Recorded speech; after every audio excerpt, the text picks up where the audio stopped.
This morning, after more than 2 years of suffering through brutal conditions, the Israeli hostages have finally come home. Overnight, the 20 remaining living hostages taken by Hamas in the October 7th attack were handed over to the Red Cross at 3 locations. The vans carrying hostages seen here leaving Gaza City and then crossing back into Israel. The IDF releasing these photos, the first images of the hostages back safely in Israeli custody. Brothers Gali and Ziv Berman, both taken by Hamas, held captive apart from one another, now reunited, embracing after 2 years and 6 days. The hostages transferred to Re'im military base in southern Israel, crowds gathering to meet them. After more than 2 years of uncertainty, families celebrating this morning. The family of hostage Elkanah Botbat cheering and dancing after receiving a video of their loved one ahead of his release. His parents speaking to him, he tells them everything is okay. There have been so many moving videos. Families seen speaking with their loved ones who were still being held by Hamas moments from being freed. In many of the calls, Hamas fighters are visible alongside the hostages.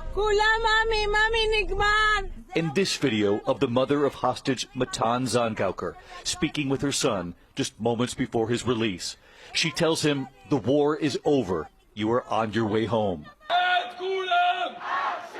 In Tel Aviv's hostage square, thousands gathering and their anxious wait in these final hours. Then jubilation. Tears flowing as the first hostages were set free. But the celebration here for many, bittersweet.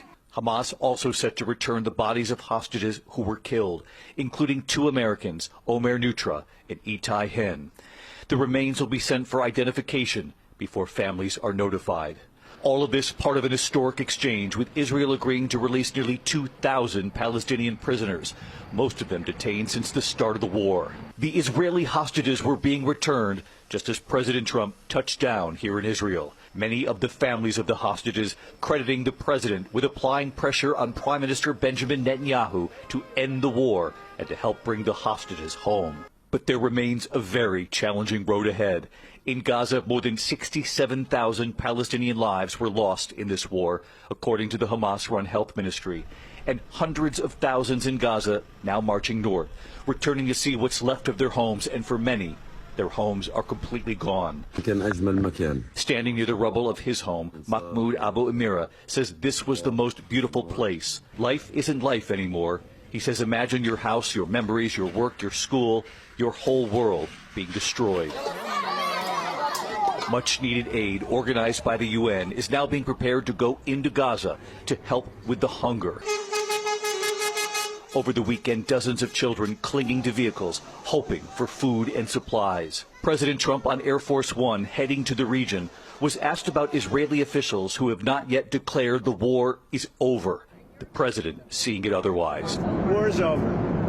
The war is over, okay? You understand that? And for Israeli families who waited more than 2 years for this moment, a nightmare finally over with tears.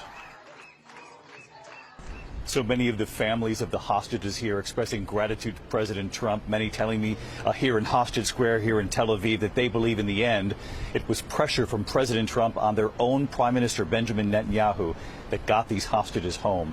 President Trump is expected to tell the Israeli parliament, the Israeli people a short time from now, that generations from now this will be remembered as the moment that everything began to change.